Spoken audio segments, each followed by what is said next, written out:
Here is the app we've been working on in the last course module opened in Visual Studio Code. Now that's the editor, the IDE, we've been using throughout this course, and I showed how to set it up and how to basically configure it in the first course module. So definitely make sure you watch that. Well, I guess otherwise the last module was a bit hard to follow along anyways. Now, this editor is configured to suit my needs, and I recommended some basic configuration which I like because I don't think I have that much of a special taste.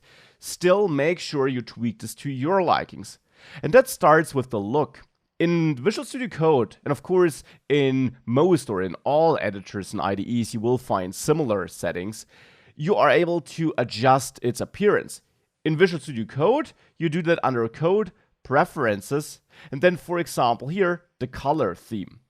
The color theme is the core thing that influences how the editor looks like. And a lot of people prefer the dark look I have here, in my case with the dark plus default dark theme. But you can also go for a light theme if you're a fan of this, or choose one of the many other installed themes you find there. You can also install additional themes with the help of the extensions section, which I'll dive into in a second. So the theme here is the first thing with which it all starts. Now, besides the general theme, you can also set a file icon theme here in Visual Studio Code. And there I installed the material icon theme with you in course module 1.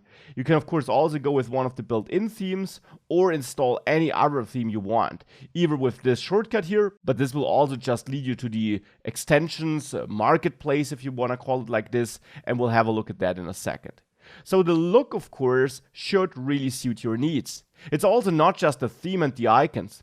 Also make sure that here in the view section, you configure the appearance the way you want it to look.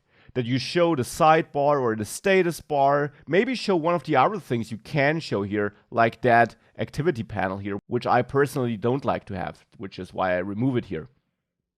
So really play around with these settings and find a layout that you like, that works for you, that allows you to be productive.